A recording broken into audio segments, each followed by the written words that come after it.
When I started college, I thought I wanted to be a psychologist, to become that special someone, to unravel the mind's mysteries, to lay the lines down for another to pick up later as guides. Then I took an abnormal psych class, and promptly ran away flailing like a small child who just suffered his first unshakable nightmare. Once I caught my breath, I said to myself, well man, you've always been good at relating things to people. Let's do education, because that's less terrifying.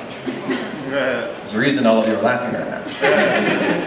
So young, naive me begins receiving lessons in the dark arts of education, which spells get children to listen, how to cast an enchantment to become more engaging than a smartphone, and all the endlessness of internet at their fingertips, how to run the ceremonial blade across my palm and ignite my dimmed passion for every facet of the subject, just so a stray wisp of the flames may land on and spark one new, quiet fire for the kid who might take it home and use it to keep himself warm in the loneliness of his awkward body and blue-stained bedroom.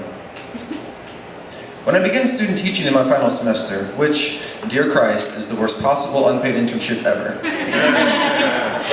I ricocheted back into my memories of a high school sophomore taking a course with a dopey, sweaty, stuttering stick of a man fresh out of his master's classes who tried to come teach us Shakespeare to a bunch of honors hooligans in back-ass Louisiana, and somehow he'd only succeeded in getting ridiculed. The man's initials were JB, and no lie, they called him Mr. Jizz Bucket behind his back.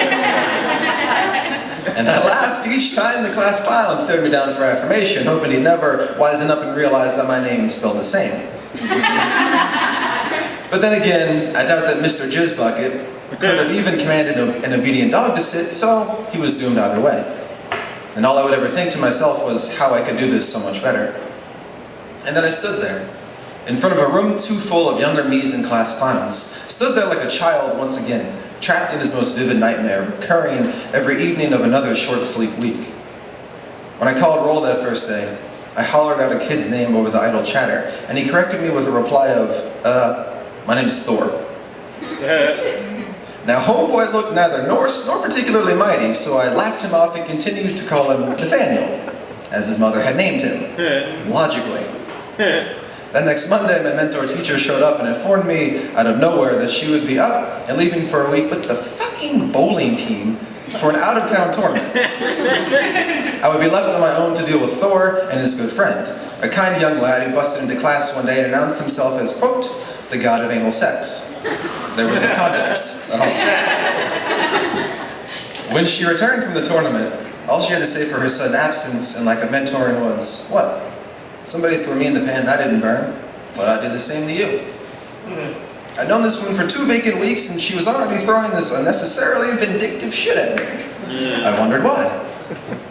As I poked around the school for the next few months, I noticed all the teachers were either burned out or bitter, still practicing their forced smiles and tempered tongues, always wishing and working for the weekend, which they'd only ever spend getting caught up on grading, and planning so that they may, for once, feel something other than the sensation of drowning. Even the other folks in my cohort were already too old and too worn down from this 40-year burden of an impending profession. They felt like they had given up on any appreciation of their own lives just so that they may always guide others with a gentle, withered hand, the weight of excessive responsibility changing the courses of their happiness. I had become disillusioned before ever even signing a contract, so I never did. Instead, I thought, well, I have an English degree. I'll become a writer, because that's less terrifying. There's a reason all of you are laughing right now. In college, in fact, in teachers' college, they taught me this.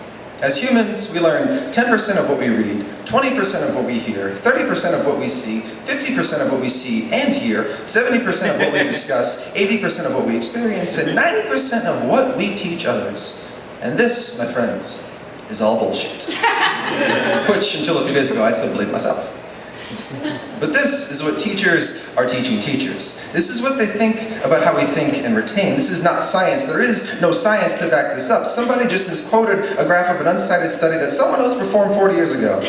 And we eat this processed shit like a Happy Meal. When has science ever birthed something so easily digestible? The evidence changes to meet the needs of the deceiver. We have been swindled by a salesman who no longer even knows his own name. So do not teach life skills. Tell them that if they study hard enough for long enough that they can become whatever they want. Do not tell them you are lying. Do not share statistics with them. Do not show them the dwindling numbers of jobs available. Do not teach them to create their own careers. Do not encourage them to seek more than what's already in front of them. Only ever pick the lowest hanging fruit.